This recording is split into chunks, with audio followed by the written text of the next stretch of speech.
Entonces, lo primero que vamos a hacer ahorita, o el nuevo tema que vamos a empezar a hacer, es justamente cómo inició la astronomía, o qué fueron las primeras observaciones que se hicieron en la astronomía. Para esto, en la página 232 viene el cuadro de inicio.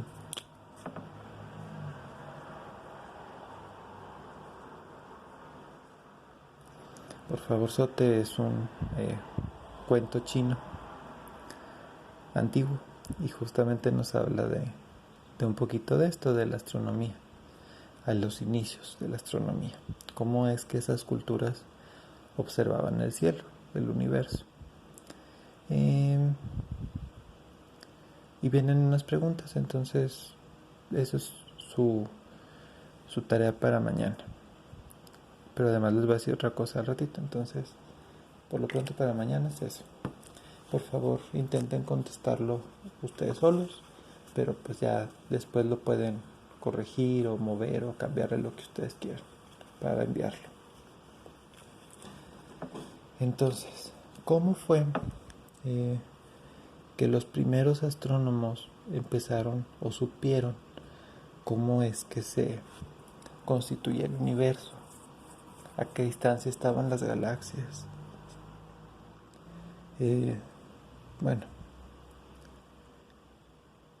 justamente pues el punto de partida para estas observaciones del universo son las mismas que dicen los niños en el cuento. O sea, se observó por dónde salía, cómo se metía el sol, cómo era su movimiento en el cielo,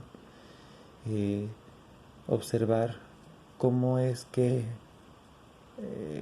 cambia de tamaño el sol o la luna a lo largo de su movimiento en el cielo también.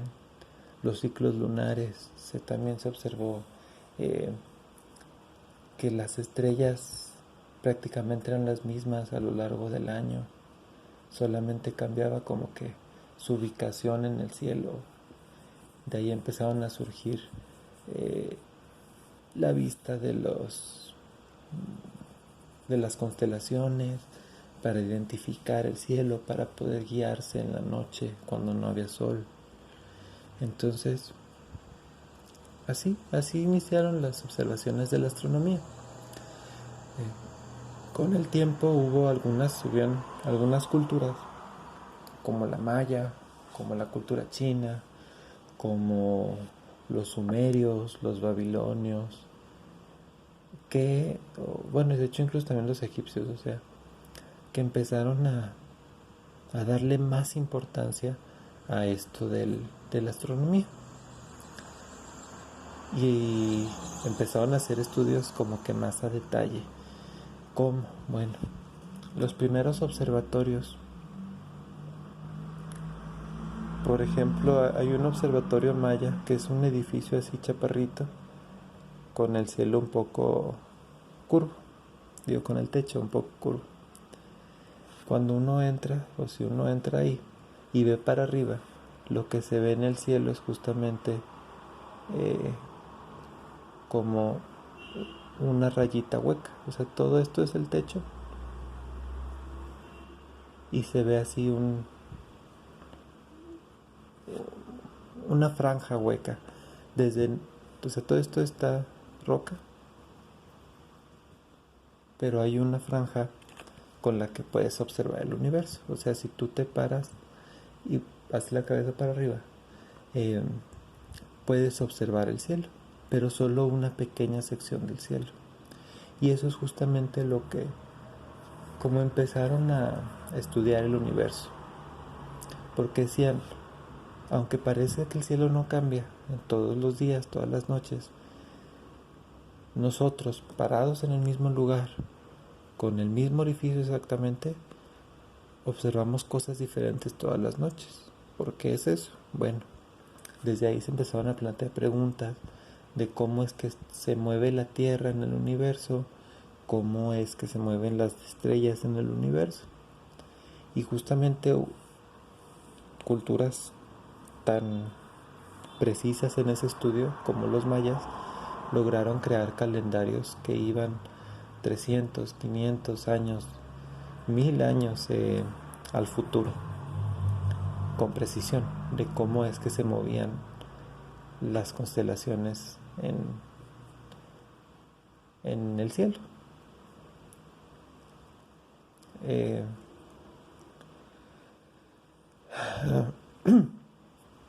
Parte importante de este estudio del universo es cómo distinguir a esos cuerpos celestes que hay en el cielo. Porque bueno, o sea, obviamente nosotros podemos distinguir muy fácilmente cuál es la luna y cuál es el sol. Si no, pues pobrecitos de ustedes, no sé qué está pasando. ¿Por qué? Pues son objetos muy grandes y que ya conocemos de toda la vida. Incluso también a veces cuando hay cometas cercanos también se distingue muy fácilmente que es un cometa. Pero la pregunta es, ¿cómo podemos distinguir cuáles de las estrellas que estamos viendo en el cielo, o cuáles de esos puntitos brillantes en el cielo son planetas, cuáles son estrellas solitas? ¿Por qué está ladrando un perro? ¿Por qué? ¿Cuáles de estas son galaxias completas que solo están muy lejos y las vemos muy chiquitas? Entonces, ¿cuáles de estas son nebulosas, por ejemplo?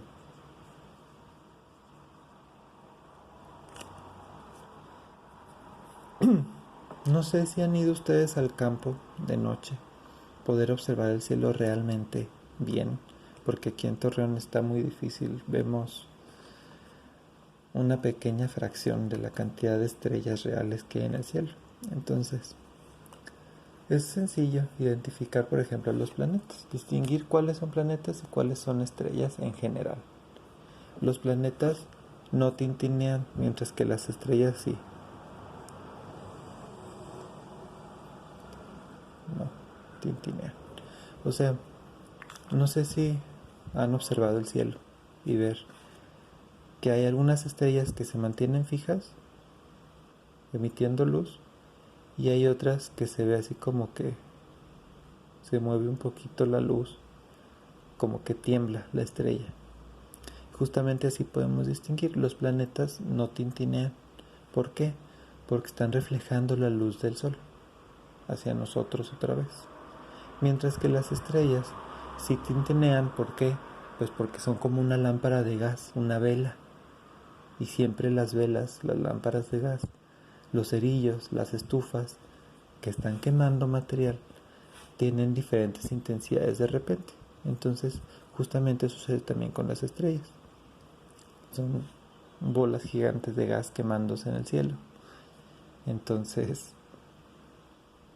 a la hora de estarse quemando, a veces hay más o llamaradas más intensas o más pequeñas. Cambia la intensidad de esa flama. Por eso tintinean. ¿Cómo distinguir si son galaxias? Pues básicamente no se puede, porque se ven exactamente igual que las estrellas. ¿Y cómo distinguir si son nebulosas? Bueno, por eso les preguntaba si han ido al campo, porque las nebulosas se ven. A veces vemos así como que las estrellas tal cual, y a veces así como que más hacia atrás de las estrellas se ven unos mini puntitos, y como que muchos así juntos. No sé si les ha pasado ver eso.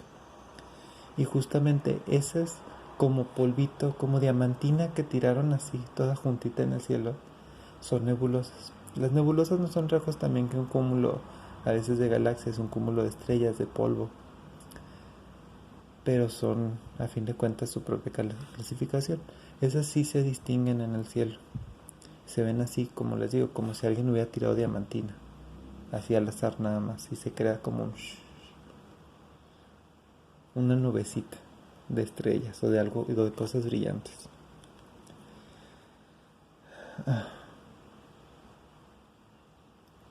Entonces, ¿cómo podemos calcular más o menos la distancia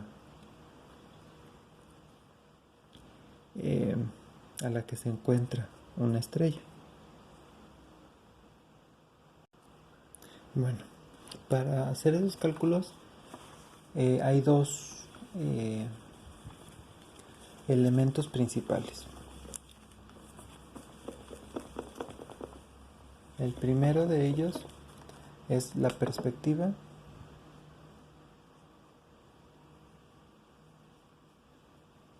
Es decir, en general, un objeto que está más cerca que otro brilla con más intensidad, y un objeto que se ve más grande que el otro está más cerca. Así de simple, es perspectiva. Más grande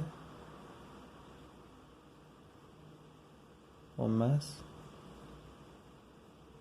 brillante. San se acabó. Esa es la perspectiva. Pero ¿qué pasa, por ejemplo? Cuando nosotros volteamos a ver el cielo, vemos el sol y la luna, se ven prácticamente del mismo tamaño. ¿Qué pasa ahí? Bueno, hay un segundo,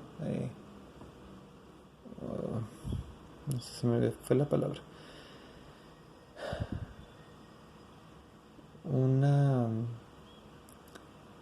bueno, otra cosa para conocer qué tan lejos o qué tan cerca está un objeto, y es justamente si se ocultan.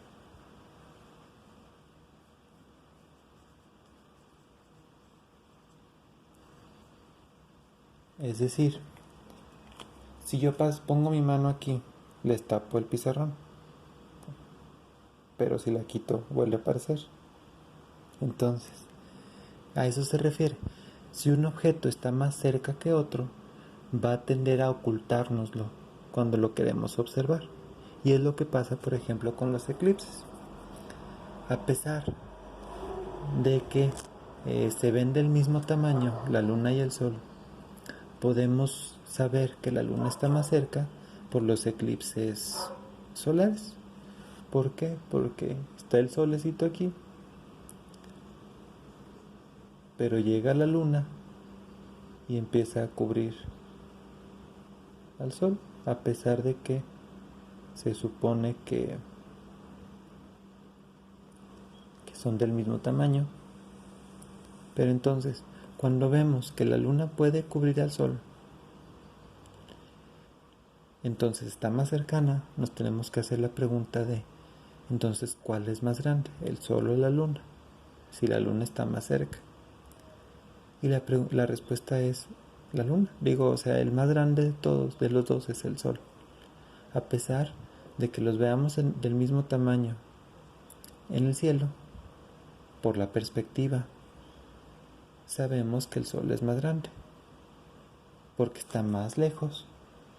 Y si los vemos del mismo tamaño en el cielo, quiere decir que es más grande. Para compensar por esa lejanía a la que se encuentra, asumimos que es más grande que la luna. Así fueron las primeras observaciones que se hicieron. Y lo mismo sucedió con otras estrellas, o sea, había veces que la luna ocultaba algunas estrellas, entonces se supo que la luna era como que el objeto, era el objeto más cercano a nosotros, porque la luna tapaba todo. En algún momento tapó estrellas, tapó el sol, entonces fue como así, la luna es lo más cercano que tenemos. Y a veces esas estrellas que no parpadeaban tapaban otras estrellas que sí parpadeaban, y entonces se estableció que esas estrellas que no parpadeaban estaban más cerca de nosotros. Y a veces también se podía ver cómo esas estrellas, o cómo se veían pequeñas sombras en el sol, pequeñitas. Entonces también se pudo saber que había algunos objetos entre el sol y la Tierra que eran planetas. Y entonces así se fue determinando cuáles eran los objetos que estaban más cerca y cuáles estaban más lejos. y se creó esa primera representación del sistema solar, con sus planetas, la luna, el sol. Ya saben, ya vimos que al principio se creía que la Tierra era el centro del universo, pero después se vio que más bien la Tierra giraba alrededor del Sol. Entonces, o el Sol era el centro del universo, o el Sol era el centro del sistema solar, y así se fueron desarrollando esas creencias. También, a partir de esto, de estas observaciones, se pudo determinar que la Tierra era circular, por ejemplo, o perdón, esférica, porque los griegos observaron que cuando un barco salía a alta mar, no lo dejabas de ver así mágicamente, sino que poco a poco, en el límite del mar, se iba perdiendo primero. Si tenemos un barquito aquí, se iba perdiendo primero el casco, y así iba como si el nivel del mar subiera, pero simplemente es porque va bajando, o sea, se está alejando, y en la curvatura se pierde ese barco. Entonces fueron observaciones muy simples, pero nos empezaron a dar una idea de cómo era el universo. Entonces, por favor, su trabajo va a ser el experimento. Van a convertirse en astrónomos por unas cuantas noches, aprovechando que se desvelan un montón. Lo que van a hacer es justamente el experimento de la página 234, que es algo parecido. O sea, es un cartoncito al que le van a hacer un recorte en medio, y con ese recorte van a observar las estrellas. Por favor, Sote. Ahí les dice exactamente cómo hacer ese cartón y cómo hacer las observaciones. Y lo van a entregar como práctica, como reporte de práctica, a más tardar el 21 de junio. Por favor, Sote. Y hasta ahí le dejamos.